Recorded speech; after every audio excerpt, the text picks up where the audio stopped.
എല്ലാവർക്കും പുതിയ വീഡിയോയിലേക്ക് സ്വാഗതം. അപ്പോൾ ഇന്ന് എല്ലാവർക്കും ഇഷ്ടപ്പെട്ടിട്ടുള്ള ഒരു ഡിഷാണ് ഉണ്ടാക്കിയിരിക്കുന്നത്. എല്ലാവർക്കും അറിയാം കപ്പയാണ്.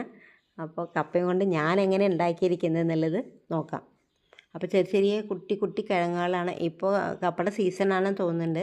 അപ്പോൾ കുറച്ച് കപ്പ എനിക്ക് കിട്ടിയതാണ്. അപ്പോൾ ഞാനത് ഉണ്ടാക്കിയത് ശരി എങ്ങനെയാണെന്നുള്ളത് നോക്കിയിട്ട് യൂട്യൂബിൽ ഇടാമെന്ന് വിചാരിച്ചിട്ട് അങ്ങനെ അതിൻ്റെ തോലൊക്കെ കളഞ്ഞ് കഴുകി, പിന്നെ കുറച്ച് വെള്ളമൊക്കെ ഒഴിച്ച് അതിൽ കുറച്ച് മഞ്ഞൾപ്പൊടിയും പിന്നെ കുറച്ച് ഉപ്പൊക്കെ ഇട്ടിട്ട് അങ്ങനെ വേവിച്ചു.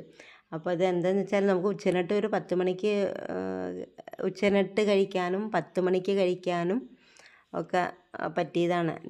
പണിക്കാരൊക്കെ ഉണ്ടെങ്കിൽ അവർക്കൊക്കെ ഒന്നൊരു കഴിക്കാനോ ഉച്ചനട്ട് ചായക്ക് കഴിക്കാൻ കൊടുക്കാനൊക്കെ പറ്റിയതാണ്. അപ്പോൾ അങ്ങനെ കുക്കറിൽ വെച്ചു, അടുപ്പത്ത് വെച്ചു, വിസിൽ കൊടുത്തു. 3 വിസിലായപ്പോഴേക്കും അത് 3 വിസിലേ ഞാൻ കൊടുത്തിട്ടുണ്ടായിരുന്നുള്ളൂ. ആ 3 വിസിൽ കൊടുത്തപ്പോഴേക്കാണ് അത് നല്ലോണം വെന്ത് വന്നിരിക്കുന്നു കേട്ടോ. അപ്പോൾ അങ്ങനെ അതെടുത്തു പാത്രത്തിലാക്കി അത് നല്ല സ്മാഷ് ചെയ്ത് വെച്ചു. കാരണം ഉപ്പേരിമാരി ആക്കാമല്ലോ എന്ന് വിചാരിച്ചിട്ടാണ് അങ്ങനെ സ്മാഷ് ചെയ്ത് വെച്ചത്. അപ്പോൾ അങ്ങനെ ചീഞ്ചട്ടി വെച്ചു, അതിൽ വെളിച്ചെണ്ണ ഒഴിച്ചു. വെളിച്ചെണ്ണ ഒഴിച്ചാൽ കുറച്ചും കൂടെ ഒരു ടേസ്റ്റ് ഉണ്ടാവും.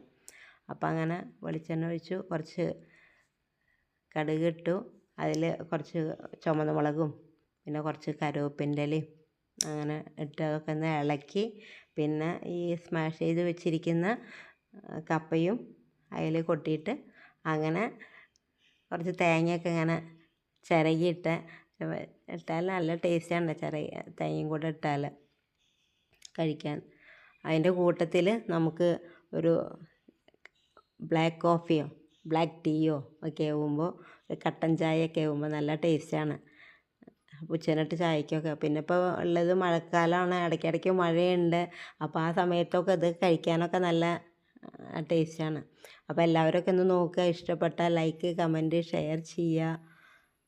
കണ്ട നല്ല ടേസ്റ്റാണ്. അതിൻ്റെ കാണാൻ തന്നെ നല്ലൊരു അടിപൊളിയായിട്ടുണ്ട്.